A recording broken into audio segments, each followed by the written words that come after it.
அன்பார்ந்த எனதன்மை யூடியூப் நேயர்களுக்கும் திதி சூனியம் என்று சொல்லக்கூடிய ஒரு ஆதிபத்தியம் உடையது எல்லாமே எல்லாருக்குமே திதி சூனியத்தை பற்றி நல்லா தெரியும். அவங்களுக்கு எந்தெந்த ராசிகள் திதி சூனியம் அப்படிங்கிறதெல்லாம் தெரிஞ்சு தான் வச்சுருக்கீங்க. எல்லாருக்கும் திதி சூனியத்தை போக்கக்கூடியதுக்கு வளர்பிறையில் எந்த திதியில் போய் பிறந்திருக்கீங்களோ தேய்பிறையில் அந்த திதியில் போய் இந்தந்த கோயிலுக்கு இண்டிவிஜுவலாக 27 15 30 திதிகளுக்கும் நம்ம சொல்லியிருக்கோம். இவ்வளவுக்கு எல்லாமே என்ன சொல்கிறாங்க எல்லா மனிதனுமே எதிர்பார்க்கக்கூடிய இன்னொரு விஷயம் என்ன சொல்லணும், ஒட்டுமொத்தத்துக்கு ஒரு கோயிலுங்க இருக்கு. ஒட்டுமொத்தத்துக்கு பண பிரச்சனையை தீர்ப்பதற்கு எங்காவது ஒரு கோயில் இருக்கா? அதற்கு நம்ம முன்னோர்கள் என்ன சொல்லலாம்னா அதற்கு வழி கண்டுபிடிச்சிருக்காங்களா, சொல்லிட்டு போயிருக்காங்களா அப்படிங்கிற கேள்வி எல்லா மனிதர்களுக்குமே உண்டு. அந்த வகையில் இந்த திதிசூனியத்திற்குண்டான தேவியர் அப்படின்னு சொல்லக்கூடிய அமைப்பில் இருக்கிற அத்தனை திதிகளுக்கும் அத்தனை திதி தேவதைகளுக்கும் திதி பெண் தேவதைகள் இருக்கு இல்லையா, அந்த திதி பெண் தேவதைகளுக்கு எல்லாம் தலைவி யார்? அதுக்கு ஒரு தலைவி கண்டிப்பாக இருப்பாங்க. அந்த தலைவிக்குண்டான கோவில் எங்கே இருக்கிறது என்று சொன்னால் திருமியச்சியூர்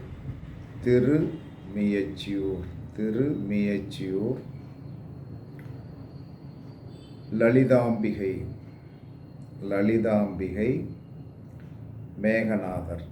திருமியச்சியூர் லலிதாம்பிகை மேகநாதர் அப்படின்னு சொல்லக்கூடிய ஒரு கோவில் இருக்கிறது. இது திருவாரூர் பக்கத்தில் இருக்குன்னு நினைக்கிறேன். அப்போ இந்த கோவிலுக்கு போனால் நம்மளுடைய திதி சூனியம் சரி செய்யப்படும் என்று சாஸ்திரத்தில் சொல்லப்பட்டுள்ளது. அப்போ அந்த கோவிலுக்கு நீங்கள் போய் என்ன சொன்னாங்கன்னா என்ன செய்யணும் அப்படின்னா போகணும்னா எந்த கிழமைகளில் போகணும்? வளர்பிறை திங்கள், வளர்பிறை வியாழன், இந்த 2 கணக்கு பண்ணிக்கணுங்க. இல்லைன்னா உங்களுடைய திதி எந்த திதியாக இருந்தாலும் அந்த திதி மறுநாள் நீங்கள் கோயிலுக்கு போகிற அன்றைக்கி அந்த திதி ஃபுல்லாக இருக்கணும். முதல் நாள் நைட்டு போய் தங்கிடணும். பக்கத்தில் ரூம் போட்டு தங்க, நல்ல பிரபலமான ஊர் தான், தங்கிடுங்க. தங்கிட்டு என்ன சொன்னால் காலையில் குளித்து முடித்து கோயிலுக்கு போய் என்ன சொன்னோன்னா 11 நெய் தீபம் ஏற்றணும். 11 நெய் தீபம் ஏற்றணும்.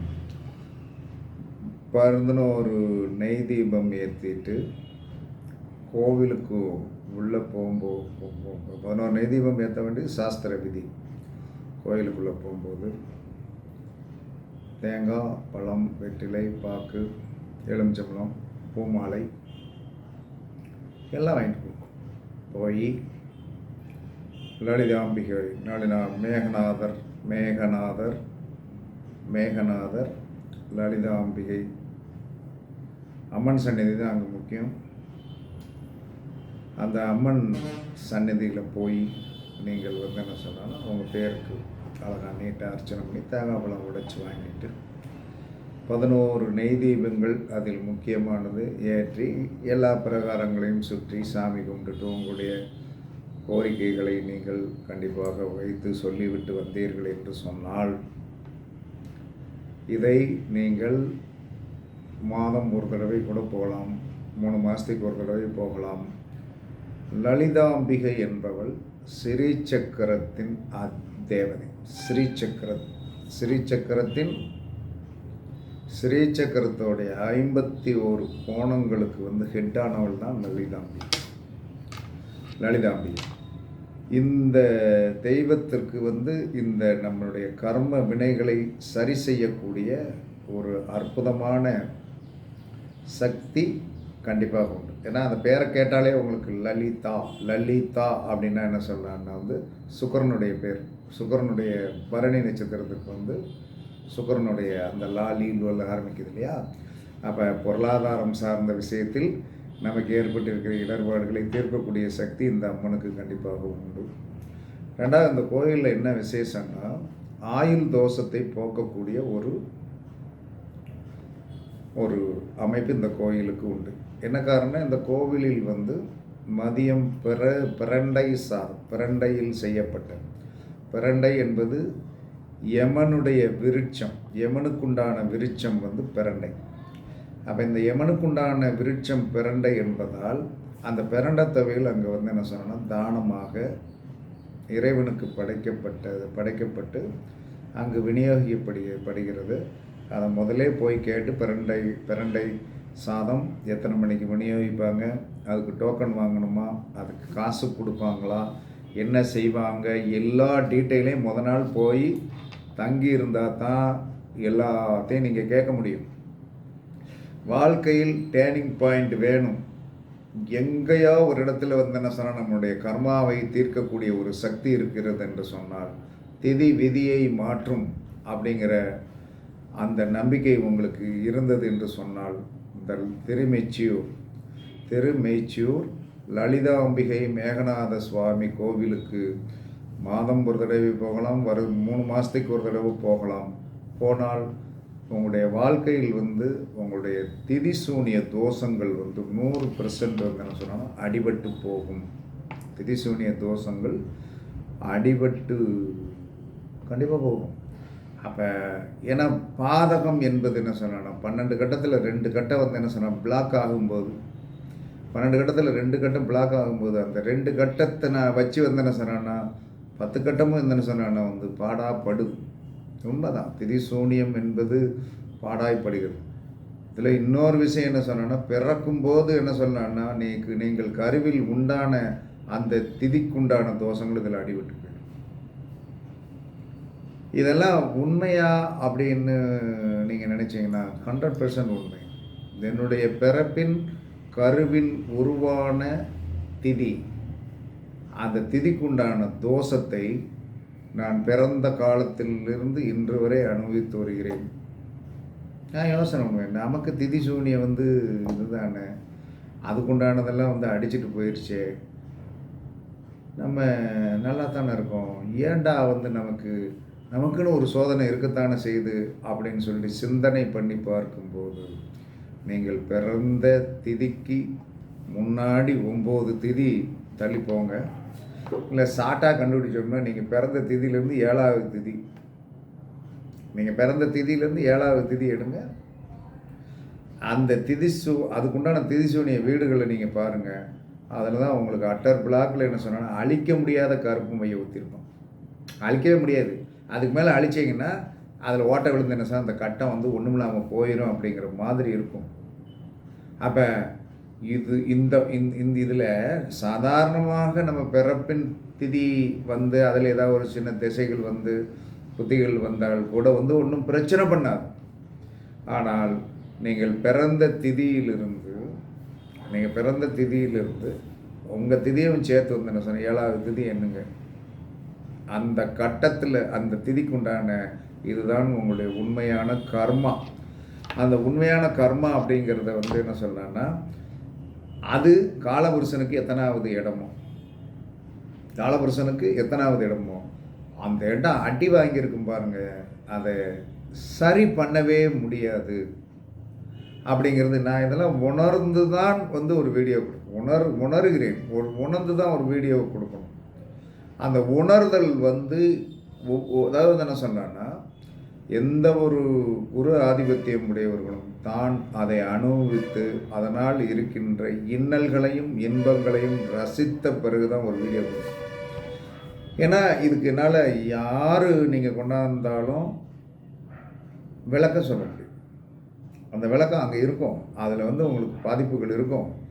அப்போ இது கர்மத்திலும் கர்மத்திலும் கர்மன்ட்டான்.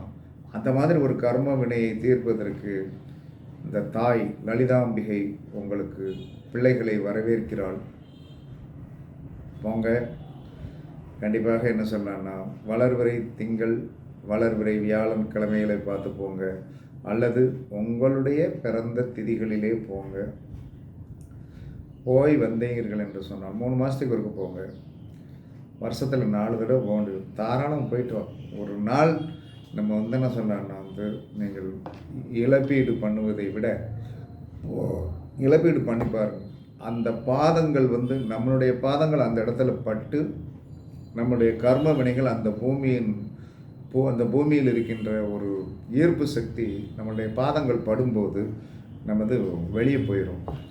கொஞ்சம் ஸ்மூத்னஸாக இருப்பீங்க, பிரச்சனைகள் இல்லாமல் இருப்பீங்க. அதனால் லலிதாம்பிகை எந்த காலத்திலும் உங்களுக்கு திதி ஒட்டுமொத்த 12 கட்டங்களில் யாருக்கு எதுவும் திதி சூரியன் ஒட்டுமொத்தமாக எல்லாரும் போகலாம், யார் வேணாலும் போகலாம். இந்த திதியில் பிறந்தவங்க அந்த திதியில் பிறந்தா இப்படித்தான் அப்படிங்கிற கிடையாது. பொதுவாக கிழமை திங்கள் வியாழன் வளர்வரை மட்டும் கணக்கு வச்சுடுங்க. இல்லை என்னுடைய திதிக்கும் அதுக்கு சம்மந்தம் ஒன்றா. நீங்கள் பிறந்த திதியை கணக்கு பண்ணி முதல் நாள் நைட்டு போய் தைக்கிட்டு மறுநாள் உங்கள் திதி ஓடிக்கிட்டு இருக்கணும். அழகாக போங்க, 11 தீபம் ஏற்றுங்க. வழக்கமாக உள்ள தேங்காய் உடைக்கிறது, போக்குவரத்து எல்லாம் நல்லபடியாக திருப்தியாக செய்யுங்க. அந்த கோயில் வாசலில் விலையே கேட்காதீங்க. மாலையா தூக்கி வை, நிறையா தான் தூக்கி வைப்பான். அப்படி பார்த்தோன்னே என்ன செய்ய 250 ரூபாம்மா. ஏம்மா அவங்களுக்கு என்ன சொல்கிறான்னா, எனக்கு ஒரு விஷயம் தெரியும், கோவில் வாசலில் கடை வைத்திருக்கிற அத்தனை பேரும் நல்ல இல்லை. ஏன்னா நினச்சதெல்லாம் அடிப்பான். நினைச்சது அவன் அன்னைக்கு விசேஷங்கள் வந்துவிட்டது என்று சொன்னால் அவர்களுக்கு மனிதாபிமானமே இருக்காது. இது ஏன் சொல்கிறேன்னா, எனக்கு தெரிஞ்சு என்ன சொல்கிறான்னா ஒரு பெண் கழுகுமலை கோயிலில் வாசலில் கடை வச்சிருக்கு. வெளியூர்களிலிருந்து வருகின்ற நபர்களுக்கு எதுவும் தெரியாது. உள்ளூரில் இருக்கிற போனால் என்ன சொன்னான்னா, நம்மகிட்ட எண்ணத்தை தள்ளணும் அப்படிங்கிறதான். தள்ளிட்டு என்ன சொன்னேமா, எனக்கு 50 ரூபாய்க்கு மாலை கொடுன்னா நீங்களாம் 100 ரூபாய்க்கு வாங்கலாம், 150 ரூபாய்க்கு வாங்கலாம் அப்படின்ட்டு அதை தள்ளுறதுக்கு தான் பார்ப்போம். நம்ம வாங்கலை அப்படின்னா மறுநாள் போகும்போது என்ன சொன்னால் இஞ்சி தின்ன குரங்கு கணக்காக பார்த்துட்டு அவங்களுடைய உண்மையான சொரூபம். அப்போ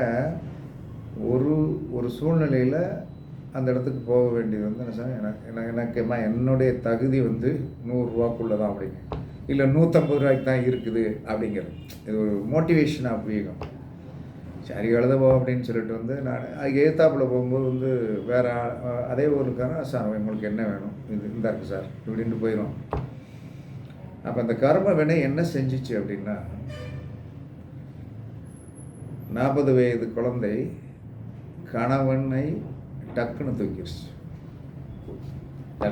இது ஏன் சொல்கிறேன் அப்படின்னா என்ன சொல்கிறேன்னா, ஆசைப்பட இப்போ நம்மளே ஜோசியம் பார்க்குறோம், ஒத்து வாரியா வரல அப்போ அதை பற்றி ஒன்றும் பிரச்சனையே கிடையாது.